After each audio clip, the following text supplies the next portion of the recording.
topic is angles. My name is Emilis Rayos. My name is Rebecca. My name is Uma. And my name is Adrian Maldonado. So the subtopic is angles in radians and degrees and its classification. So there are three definitions. The first one is the standard, that is the origin is the vertex and the initial side coincides with the positive x-axis. It's, for example, if we have a 45-degree angle, it will be positioned in the first quadrant, and this line over here will be the standard position. The second definition is the coterminal, that is the same initial and terminal side, and it's found by the positive and negative 360 degrees. If we continue with the example of 45 degrees, it will be the angle, which is 45 plus 360, and the angle minus 360. And the last definition is the reference, that is the angle that are the next to the x-axis. In this last term, we have several conditions in order to find your reference angle. If it's in the first quadrant, such as 45 degrees, it will be the same angle. If it's in the second quadrant, a number from 90 to 180, it will be the 180 minus the angle, such as 125. It's the same in the third quadrant, but it's first the angle and minus 180. And in the last quadrant, it will be 360 minus the angle. Okay, so if we continue with the standard and reference angles, we have another example, which is 315, and it's located in the fourth quadrant. And well, in order to get the standard position, we mark until which line it ends 315, which is obviously more than 270 but less than 360. So the mark will be right over here, and the standard position will be this line marked as the 350. And in order to find the reference angles, following the rule which is in the fourth quadrant, it will be 360 minus the angle, which is 315. And the answer is 45. So 45, this piece over here, will be our reference angle. To end the subtopic, we have the coterminal, which will use the example of 11 radians divided by 36, which is the 55 degrees, and is in the first quadrant. So we have two, negative and positive coterminal. In the negative, we use the same radians minus 2 pi, that is 360 degrees, and we have negative 61 radians divided by 36. And in the positive, we add them, and we got 83 radians divided by 36. One subtopic is radians to degrees. We are going to follow the example down here. We took the negative 61 pi over 36 times 180 over pi, because pi is equal to 180.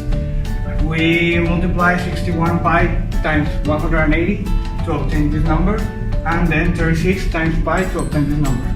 Then we cancel the pi, and we simplify to obtain negative 305 degrees. Then with the second example, 83 pi over 36 multiplying by 180 over pi. We multiply, and we multiply, then we cancel the pi, and we get 15 degrees. So the next subtopic is arc length and circle sector. So what is a sector? It is a portion of the circle determined by a central angle. The area of a sector is a number of square units to exactly fill the sector, and the arc length is the distance along the curved line making up the arc. So the problem that we have is, given a circle with a radius of 12 centimeters and a sector with a subtended angle of 65 degrees, find the area of the circle and the length of the arc. And in order to solve this, for the arc length, we use the formula S equals the angle times the radius, and for the area, we use the area of the sector, and we use the angle divided by 2, and then multiply it by the radius squared.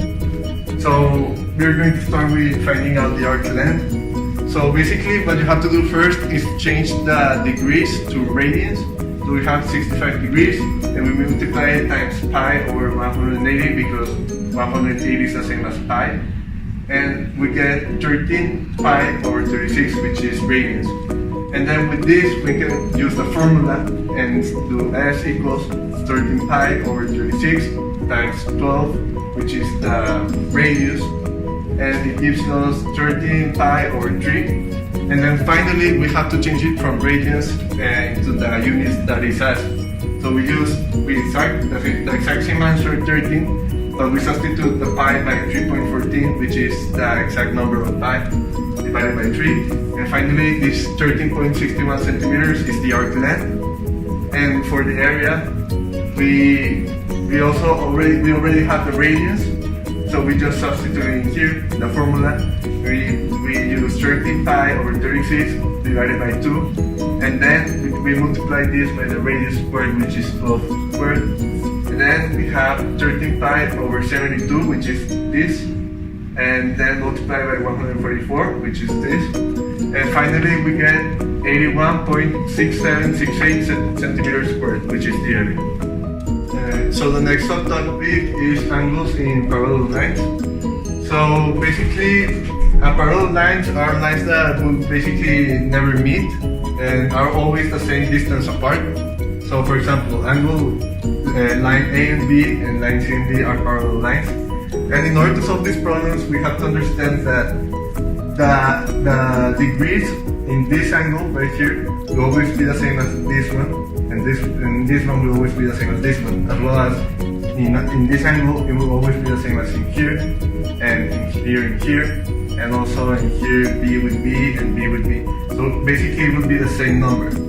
So in this case we have if lines A and B and C and D are parallel, then you have to find the value of x and y.